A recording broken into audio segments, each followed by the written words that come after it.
Welcome to the Lunch and Learn podcast from the National Fire Chiefs Council Equality, Diversity and Inclusion Project. This is the first series of podcasts, and we urge you to share widely with your friends and colleagues to give greater awareness into equality, diversity and inclusion. These Lunch and Learn sessions have been developed to share knowledge and lived experiences via a Teams meeting discussing topics that affect the fire service across the UK. Kim Hoque is a Professor of Human Resource Management at Warwick Business School. He is a founder member of the Disibility Charter. Kim will be talking about the Charter, which outlines the call to government to improve the working lives of people living with disability.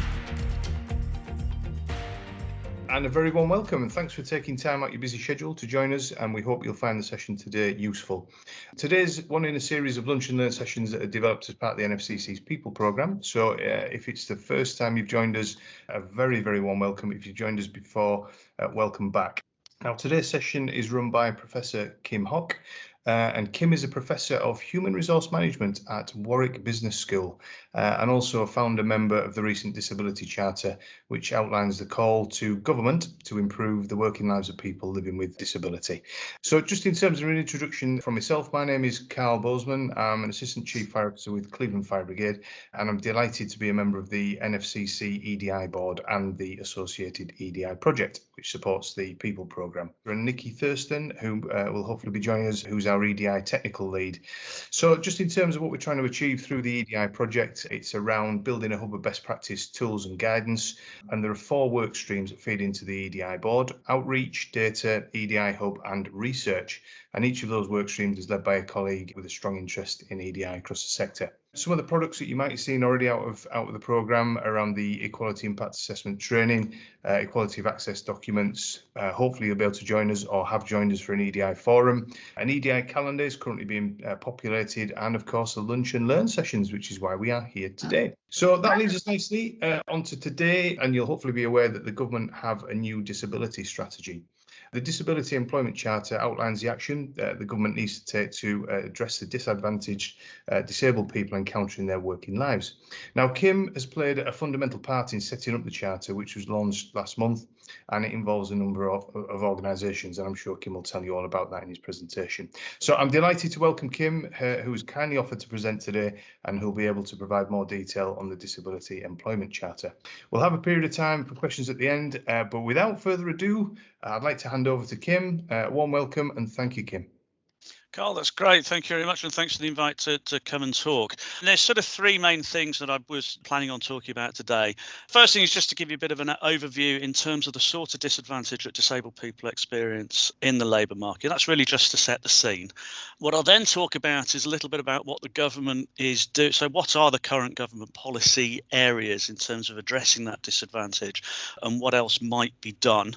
And I'll then go on and talk about the Disability Employment Charter, which, as Carl rightly pointed out, this is really an attempt to pull together a range of different potential solutions to the disadvantage that disabled people face in employment in a way which is sort of easily digestible and almost presents, if you like, a roadmap to government in terms of the sorts of action that it needs to take if we're going to see any sort of step change or any sort of major improvements, if you like. So the idea of the Charter is that it's been set up by a range of organisations, but we're also looking for people to sign up to it.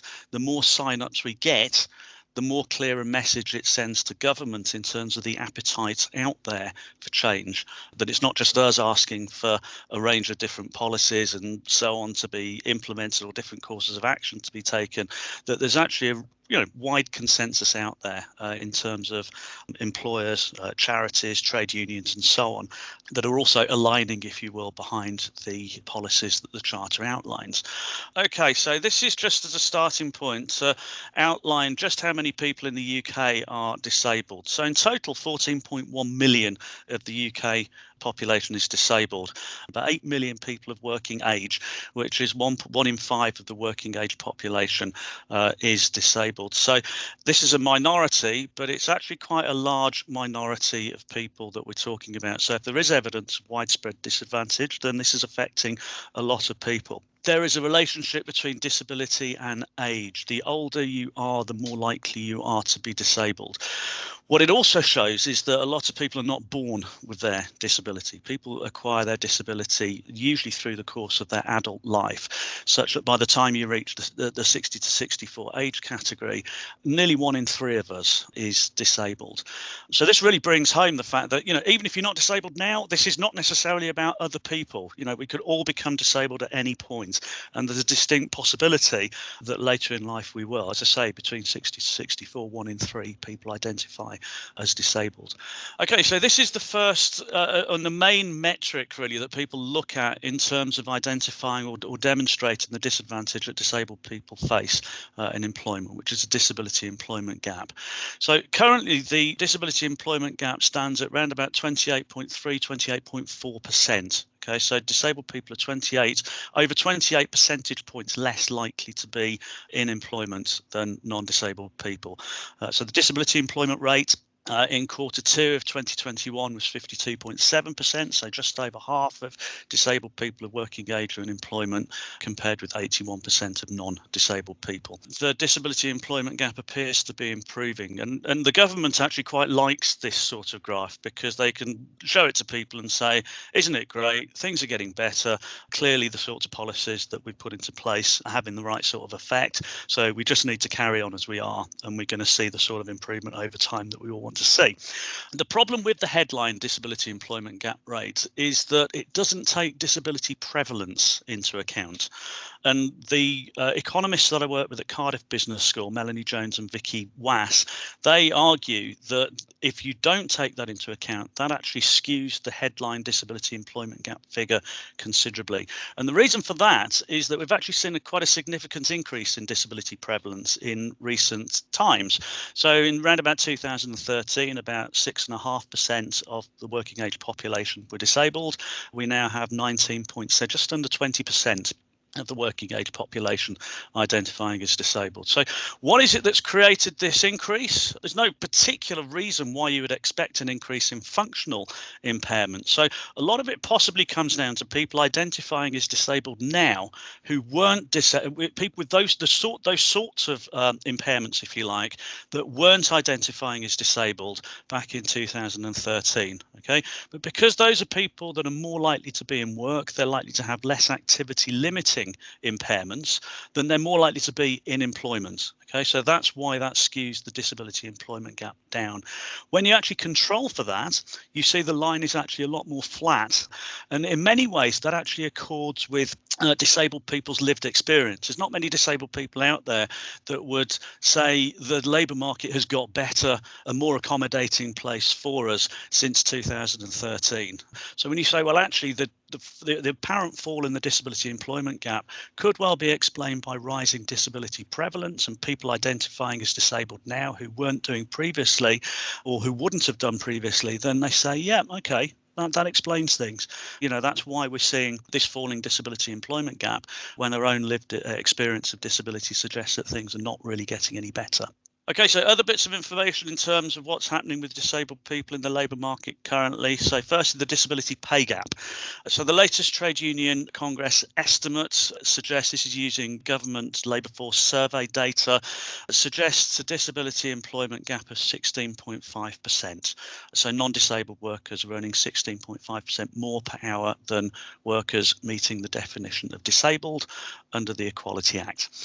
What does that translate to in terms of hourly pay rates? Well, in terms of disabled people, you're looking at an hourly pay rate of £11.55, and for non-disabled people, an hourly pay rate of £13.45. You scale that up over the course of a year. For somebody working a 35-hour working week, that comes to a difference of just under £3,500. So quite a sizable sum of money.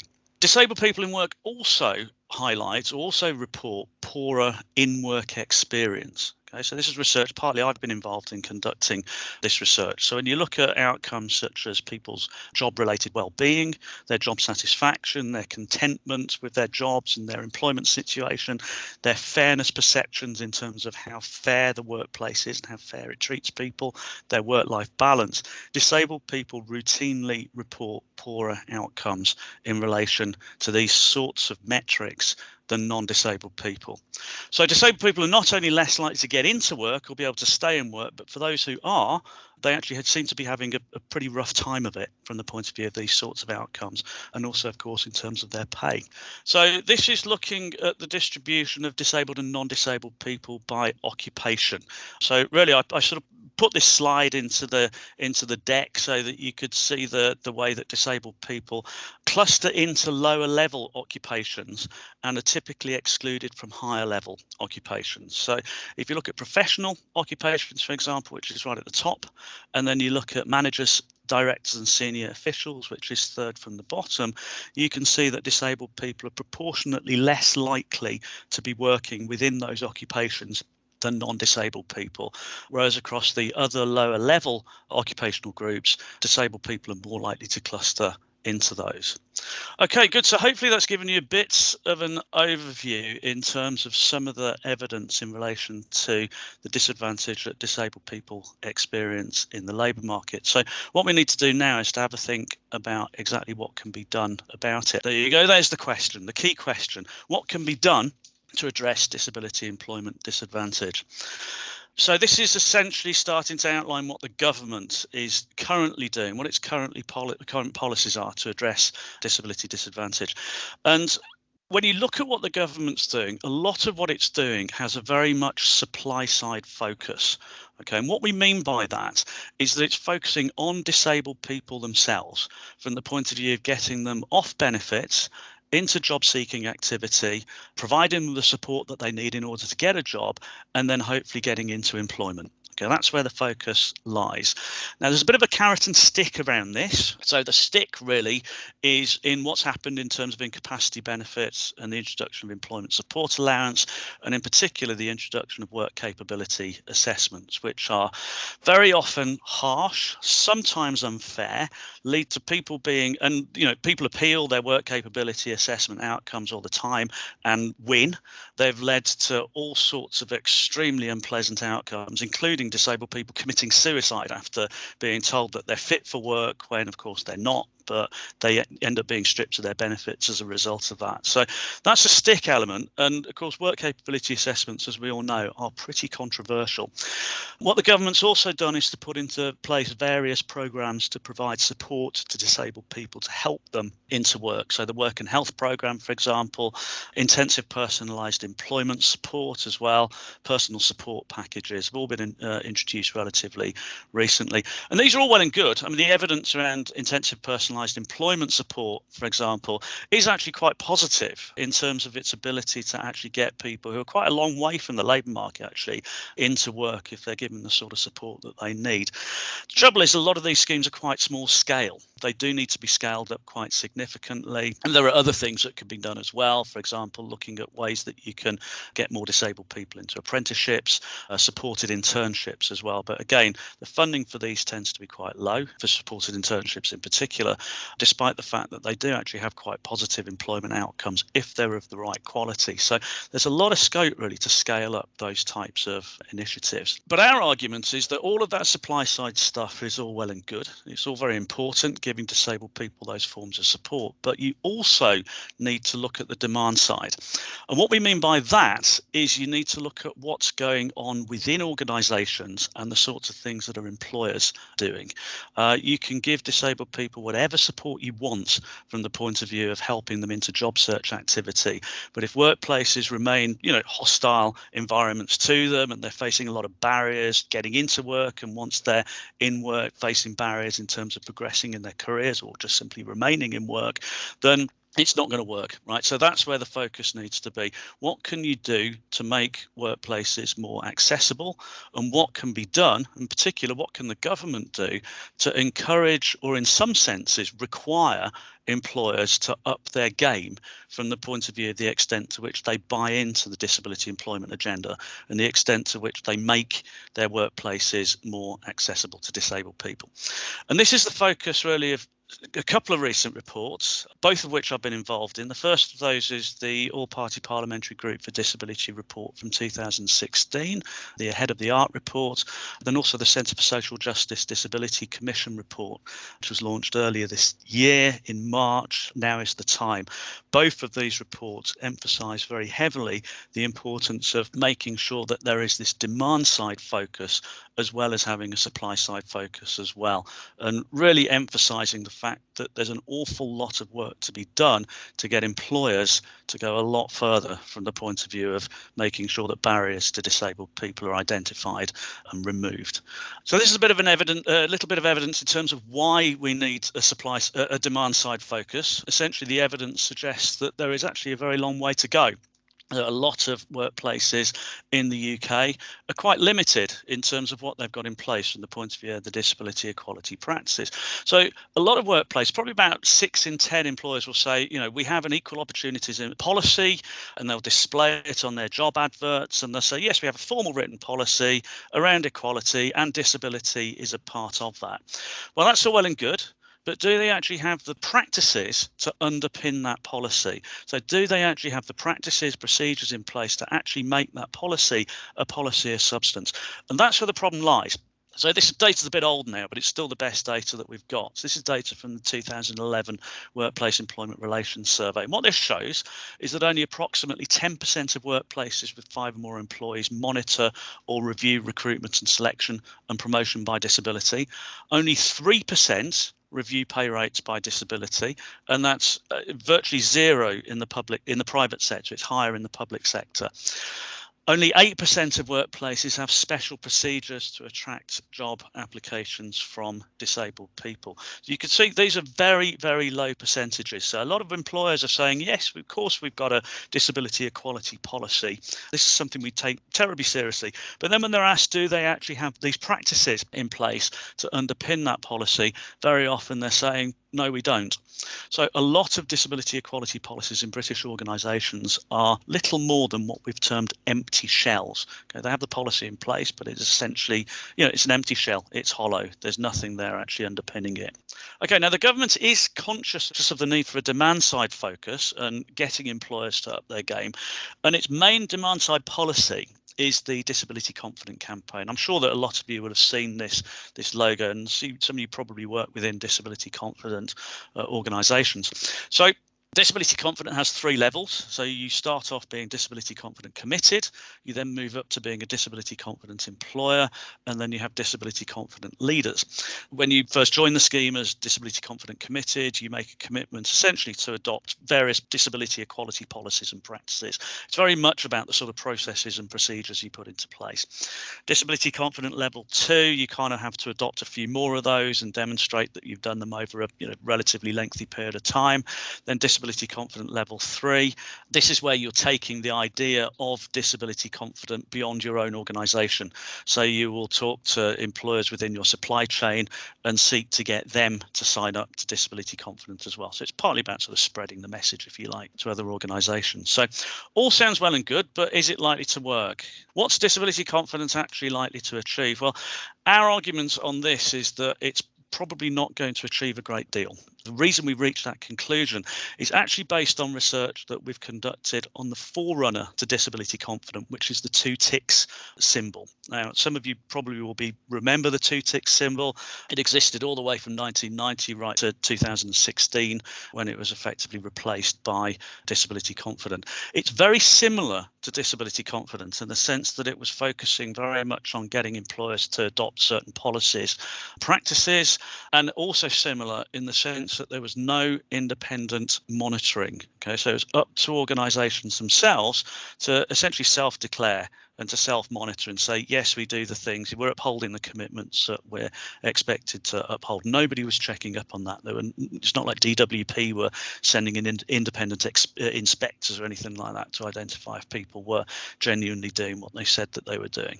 So you can see that there's scope for it not to work, for organisations to essentially get it, enjoy, if you like, the reputational benefits from it, but for it to actually not have any sort of substantive effect. And that's essentially what we found in our research. So looking at 2 ticks against non-2 ticks workplaces, we've found there's no evidence that 2 ticks workplaces actually employed disabled people in larger numbers, which is a really damning incitement of the scheme in many ways, because this is exactly what it's supposed to do, is to make workplaces more accessible to and more welcoming to disabled people, people, and if they're not being employed there in larger numbers, it's just suggesting that is simply not happening. There's very little evidence that disability equality policies and practices are more likely to have been implemented in two-ticks workplaces than non-two-ticks workplaces. And also looking at some of the outcomes in relation to job satisfaction, well-being, fairness perceptions and so on. Again, no better for disabled people in two-ticks than non-two-ticks workplaces. So our argument is that disability confidence is likely to suffer exactly the same problems, given the fact that it operates in a very similar way.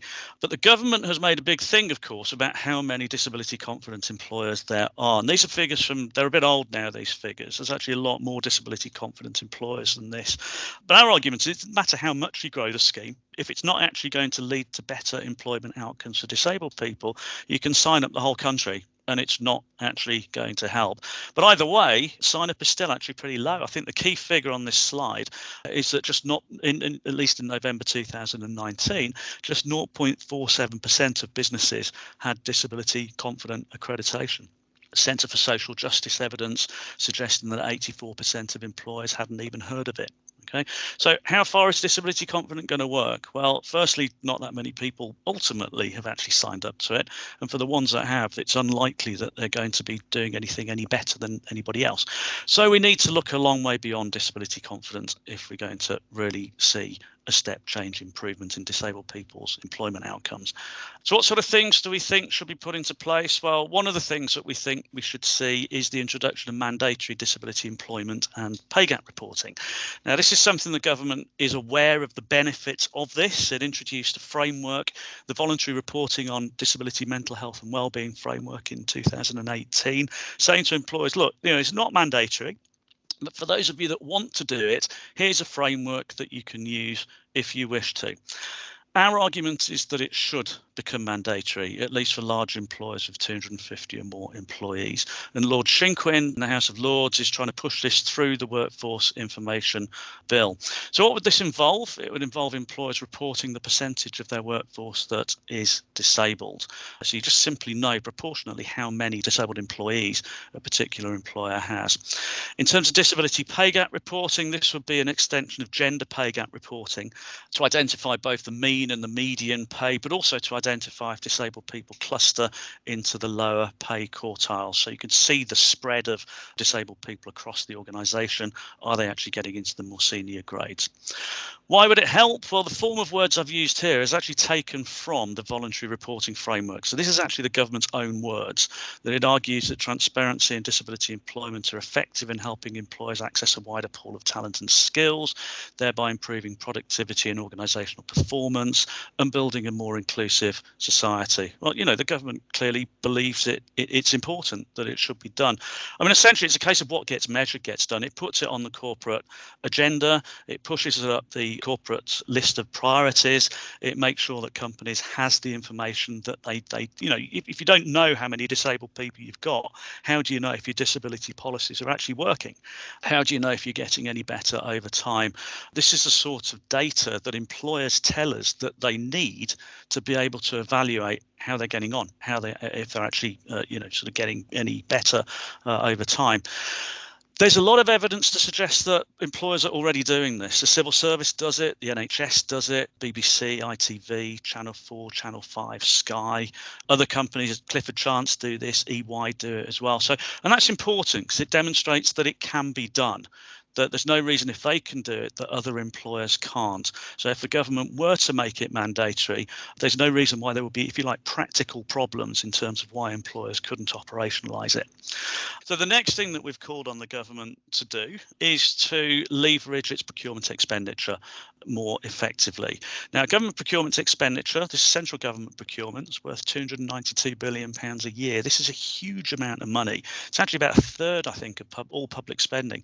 And this is things like, building HS2 or rolling out fibre optic or building roads and, these sort of big infrastructure projects. Now, what we argue is that this expenditure can be leveraged to impact significantly on disabled people's employment outcomes. So what you could do is say, okay, so when we actually make an award of a contract, that we take into account in the award decision the percentage of disabled people in the workforce of the tendering organisations. So if you've got two bids that are identical from the point of view of their value for money, from the point of view of their ability to meet cost caps and so on, if you've got one organisation that is employing more disabled people than the other, that's something that you factor into the decision that you take. That is actually going to drive the decision in favour of the company with more disabled employees. What you could then do is require companies that do win contracts to work towards a minimum threshold regarding the percentage of disabled people in their workforce. This is exactly what happens in the States under Section 503 of the Federal Contractor Regulations. They've got a minimum, they've got an aspirational target of 7% that employers are expected to work towards, and it's taken seriously, and they do this and they get monitored. So what you then do is say, well, look, you put this minimum threshold in place. If organisations at the end of the contract haven't made any effort to move towards it, then this is something that you can take into account in future contract award decisions, that it could count against them.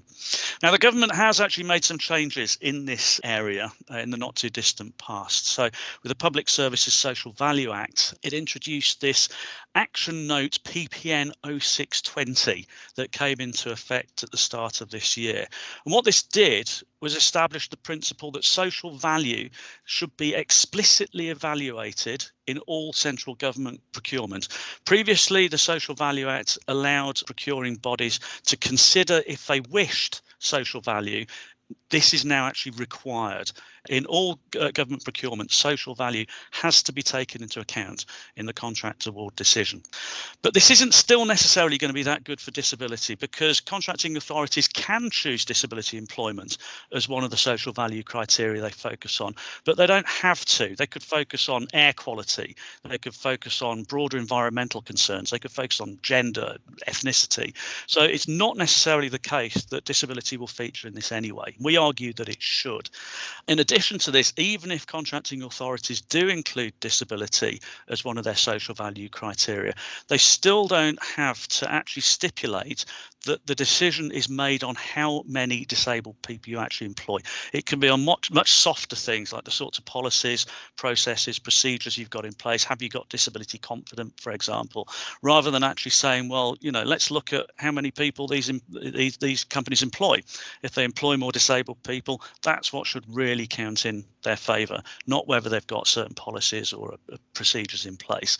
And of course, a lot of people might look at that and say, well, that's terribly complicated because it means having to measure these things. Well, we would argue that if you've actually introduced mandatory disability employment reporting, you've got the metrics you need at your fingertips. You will already know how many disabled people these companies employ, and you'll be able to use that data in terms of making the decision in relation to what we're talking about here. So we think there's significant scope, in short, to strengthen the rules around procurement to disabled people's benefit.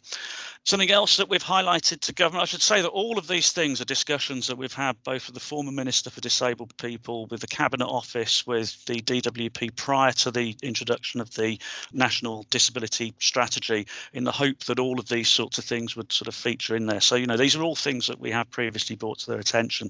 So something else that we've talked to them about is trade unions. And research that I've been involved in doing shows that unionised workplaces are just better at this stuff. They're more likely to have the sorts of formal policies and practices in place that you would ideally like, a good equal opportunities employer to have in place. But we're particular fans of two particular union initiatives, which is a union rep initiative and the Union Disability Champion initiative, both of which we think have actually had quite substantive positive effects in terms of supporting disabled people in the workplace. They're quite small scale, but where they are in place, they're pretty effective. However, there is more support that's needed for these initiatives. Firstly, we think they need statutory rights to time off. At the moment, anybody taking these roles, unless the employer is voluntarily willing to give them time off to perform the role, they have to do it on their own time. If you give them statutory rights to time off, that means they'll be able to perform the role with greater vigour, and you're also likely to recruit more people into those roles. So we'll just see more equality reps and disability champions across workplaces in the UK. The other thing that we think is important to highlight is the need to ring fence equality reps and disability champions from any attempts to restrict public sector facility time. Now, this is something that was going to go into the Trade Union Act of 2016. Unfortunately, in the end, didn't. And that would have been, was it 2006? I think it was a bit later than that. But anyway, it didn't go into the Act. And that's something that we would view as a positive. And the government said it would revisit this issue. It's not revisited this issue, we would argue, fortunately.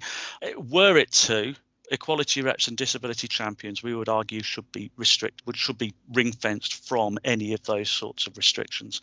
Okay, so this brings me on to the Disability Employment Charter. This only launched last month.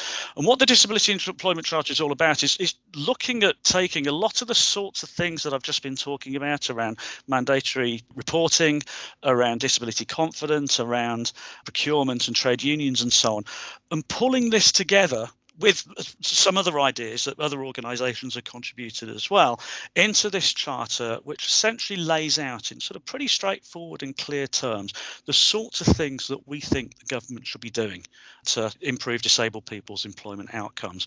In some senses, you would argue it's sort of born in, at least to an extent, from the National Disability Strategy that didn't, in our view, go as far as it perhaps should have done in terms of implementing these sorts of policies. So the National Disability Strategy committed to a consultation on mandatory reporting. It committed to a review of disability confident, but there's nothing in on trade unions, which you might expect under the current government, but there's nothing in there on procurement either. Okay, so there's a general sense that, well, at least employment was in there, but there's a lot more that the government could have done. Now, our argument, and the founding members of this charter, Business Disability Forum, Disability Rights UK, Disability at Work, University of Warwick, DFN Charitable Foundation, Leonard Cheshire, Scope, Shaw Trust Foundation and Unison, we've all in various forms been talking to the government and to the Cabinet Office Disability Unit about the sorts of things that we would want to see included in government policy. So really the idea of the charter was to sort of pull all of these ideas together and to essentially say to the government, look, we're all calling for the same thing here. There's a broad platform of support for the sorts of proposals that have been outlined in the charter. Hence we've created this thing and we've all put our names to it. But not only that, we've now got 63 organisations in total signed up to it. So we've signed up or at least a lot of the other main charities in the UK, such as RNIB, RNID, MenCap and Sense. We've also started to sign up corporates as well. This is something we've done quite recently. So Page Group, which is an FTSE 250 recruitment firm, they've signed up to it as well. So really, we're hoping to build this consensus, this platform of support for the proposals within the charter that's just going to be really, really difficult for the government to ignore. That when they look at this, they say, well, actually, there is actually a really strong appetite for change out there. There's strong appetite for the sorts of policies outlined in the charter, because otherwise these different organisations, they don't sign this thing lightly. This goes right to the top of organisations before they commit to signing it. Clearly, this is something that we need to revisit and we need to look at in future iterations of the National Disability Strategy and in with the consultation process around mandatory reporting. We need to take what the charter is saying seriously. So hopefully it will land. Now, certainly the conversations that I've had across governments, people at the Cabinet Office and DWP, they are very well aware of this charter and what it says. This has gone to ministerial level. In fact, we're actually meeting the Minister for Disabled People on Monday to have a conversation about the charter and the proposals within it. And of course, if it weren't for the charter, that's a conversation we just wouldn't be having. So the charter has already led us to a situation where we're talking to the Minister about issues that we just wouldn't have been in a position to talk about previously. So that's what it's all about. As Nikki, I think, has just put in the chat, Kent Fire Services have already signed up to it. If there are people from other services that are on the call and think that this is something they'd be interested in, then by all means, please do take it back to your own forces. Talk to the relevant people that you need to talk to. We would absolutely love to have you on board should you be willing to sign up. Okay, thank you very much. Kim, thank you so much. I think that was absolutely perfect from my point of view. And I think an awful lot of really interesting and some quite insightful kind of discussion points there, I suppose, and more than happy to take some questions now. And I think perhaps if I can just start on the last point that you made there, which was just around signing up for the charter. So I suppose in terms of discussion points, if I just kick us off, I think the thing that struck me there was an awful lot of, you talked about the link between disability and age, which of course, and the point around that perhaps if you don't have a disability now, that doesn't preclude you from having one in the future. Of course, that was a really sort of powerful point as well, the disability pay gap, barriers that disabled people face getting into work, and really the challenge around employees have a long way to go. And I think if we're honest and you look at the disability confidence and some of the information you shared there around the two ticks, and we're all familiar with that. But of course, we all have policies, we all have procedures, but bringing those to life and actually living them again is something that really interesting, something we perhaps want to think about in our own organisations. You did make a really interesting point. I wonder if I could just explore that a little bit more around the difference between the public and the private sector. And you did say there was a distinct difference there, Kim. Just from your experience, can I just perhaps ask why you feel that is? Yeah, there are differences. I could have put up the actual figures. I'd possibly dig them out at some point for you. But I mean, public sector duty to promote, you would hope that would have driven this. I think when you look at the raw figures, it also has, there's also union effects as well, because as I mentioned that, unionised workplaces tend to be better. Of course, the public sector is more likely to have a union, so you're more likely to have these sorts of effects. So those sorts of things. And, more of a sort of general belief or culture of equality, which you're just more likely to get across the public services in some senses than I guess across private organisations. There's much more of a sense I've always sort of felt perhaps going back a few years now, that the sort of social justice sort of arguments around equality, the moral arguments around why you should be doing this are a lot stronger in the public sector than they are in the private. Private sector relies much more on a business case around, well, we do this because, we know it's good, but ultimately we do it because, we've been convinced that diversity is good for business. So those sorts of things, I guess, is what you might expect to drive public-private differences. And I think the point you made there on the social value was quite important. Again, that may well play into that public sector around that choosing throughout the contract award process around how you choose to use your and interpret that social value as well. Of course, it can be interpreted in many ways, and I suppose that may be slightly stronger within the public sector than it is possibly in the private sector as well, I suppose. And of course, the contribution of trade unions, and of course, we did discuss this earlier, didn't we, around the unionised workplaces are more likely to have in place some of those policies, procedures, and I suppose keep us focused on behalf as well. And again, perhaps something around the power of that, having that trade union involvement, Kim. Yeah, absolutely. And I think what I didn't mention is that research also highlights that the trade union does actually, it's not just having one, it's properly involving it. So if equality is on the bargaining agenda, if it's something that the employer is prepared to genuinely consult with the union on, or maybe not the prepared, has been required by the union to consult, this is a two-way street in some ways, that's where you really get the effect. If a union is just sort of, there in the background, as you would expect, there is no effect.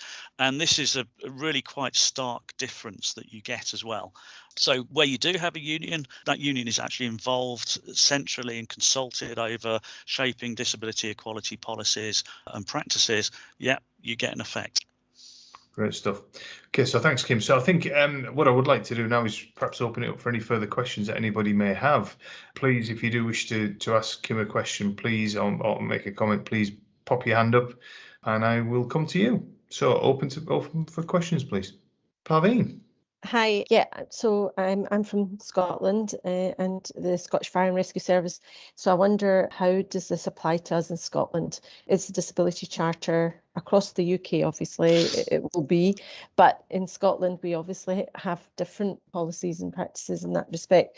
And when you talked about, Kim, when you talked about the two ticks, that was positive about disabled people, that was rolled out and was visible within Scotland, and organisations did sign up to that. So I suppose taking this back, I should say that I'm part of the Equality EDI team at the SFRS. So in order to take some of these messages back then to our equality champions on Disability and also the EDI team.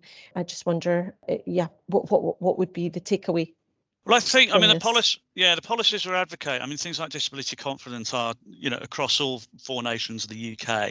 And I think it's the same with things like access to work as well. So, if you take a look at the Charter, things like mandatory reporting as well, if it is introduced, that will be introduced across the whole of the UK. It wouldn't just be England only. So if you take a look at it, you'll see that these are things that would apply across Scotland. Interestingly, the person in the House of Commons that I work with most closely, who is the chair of the All-Party Parliamentary Group for Disability, is Lisa Cameron, who is the MP, the East Kilbride MP. So there's quite a strong Scottish link actually with a lot of the work that we're doing. But no, absolutely, the recommendations on there would apply to, like as I say, all 4 nations of the UK. In fact, we've got somebody who is opening up conversations with the Welsh Government on it currently. Thanks, Parveen. That's a really good question, of course. Just a reminder, we are on a national call as well, which again, the different perspectives are always sort of useful to explore as well. Just picking up on something in the chat bar, I know, thank you for your comment, Hannah, just around the point that it's possible that we may all have a disability at some point, and examples around age and disability, and in particular the symptoms of menopause as well, which again may affect colleagues in a certain stage in their life as well. So thank you for that. I think it's been a really useful session, and I think Nikki Thurston, please. Kim, thank you so much. If we want to get ahead of the curve, if we really want to be doing work, have you got sort of top tips for us to embrace and start to do from the get-go? Obviously, I'm a great advocate and supporter of your charter, our charter, because I think we're all into making the change. But what could be some sort of takeaways for people on the call today? Yeah, that's a different focus, Nikki. You're talking about what the things people should do at organisational level, as opposed to, I think the thing is, our focus obviously has been on sort of national level policy. So, you're absolutely right that there's a, kind of big issue that employers would then say, well, what do we actually do? It's all very well telling us that, you're going to measure us in terms of how many disabled people we employ. We need to up our game in doing that. Well, how do we do it? Well, which is a very good question. I think that a lot of this is not rocket science, and I couldn't give you like a particular technique that you would need to adopt to do this. This is much more about, buying into it. And it's about coming from the top, and it's about the boardroom buying this agenda, setting priorities across the organisation, and being seen to live those priorities as well in terms of the decisions that they make, rather than viewing equality and diversity as being something that's shunted off to a separate function and somewhat marginal to mainstream operation.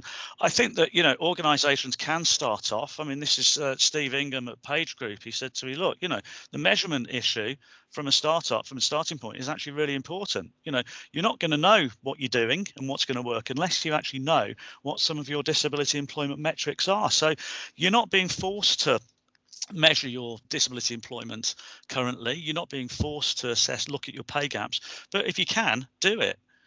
Look at that information, get that information. You have an idea in terms of where you stand, have an idea in terms of what you're doing relative to other forces. You may then find that there are other forces that are doing better than, fire services are doing better than you. And then you could look at what they're doing. You can compare notes across and say, well, look, what is it that's leading to these better outcomes here that you're not doing elsewhere? But, a lot of the things that people talk about on the supply side, things like supported internships, I think are extremely important from the point of view of supporting disabled people into work. There's a lot of good evidence around that suggests that they can be very effective.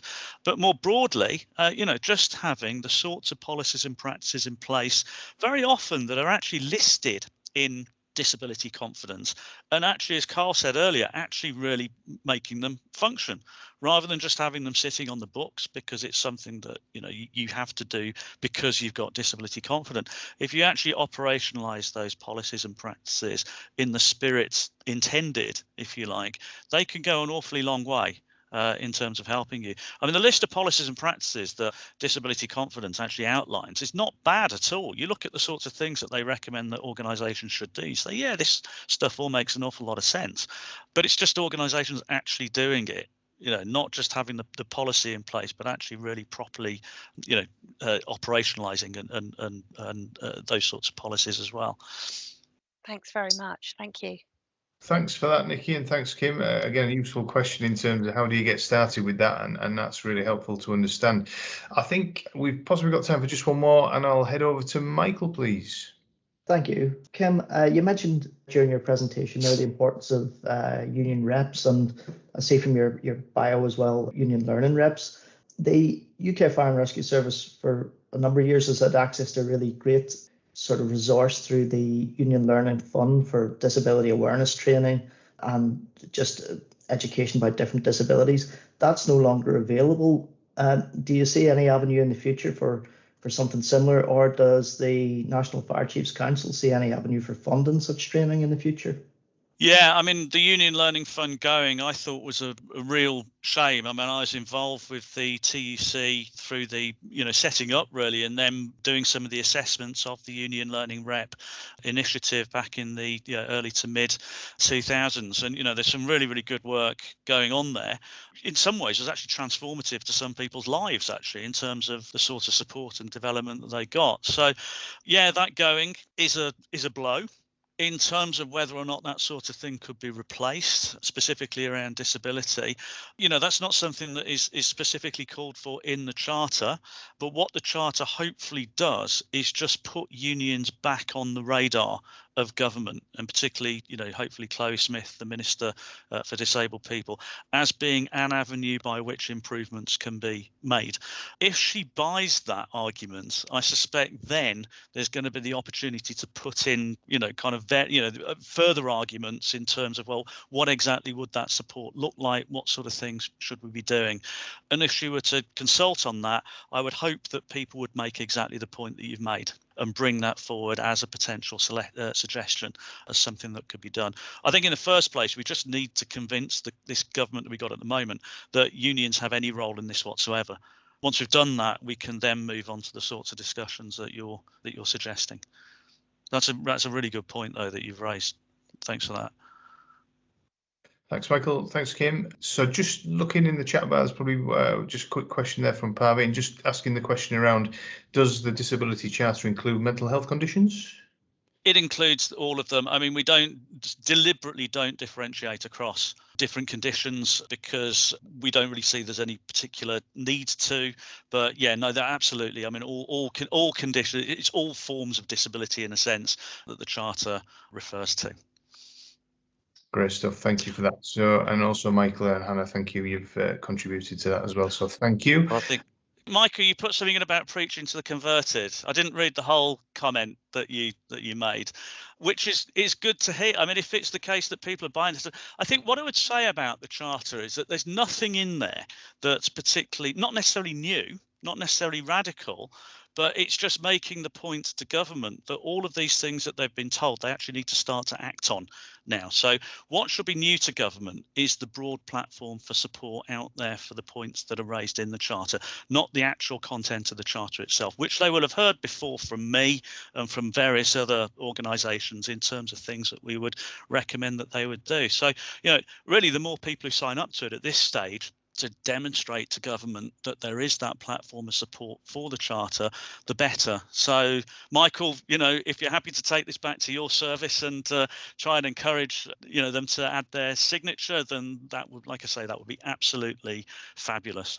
Would be love to have you on board. Brilliant. Thank you for that. Thanks, Kim. So thank you very much. So I think what we'll have to do is wind it up today. It's been an absolutely fascinating session. On behalf of everybody here today and the National Fire Chiefs Council, can I just say a huge thank you for your time and your insight today. I think it's certainly given us something to think about. And I think if we can add support to that through our collective fire and rescue services through the National Fire Chiefs Council, we'll certainly look to do so. I hope you have found this podcast useful.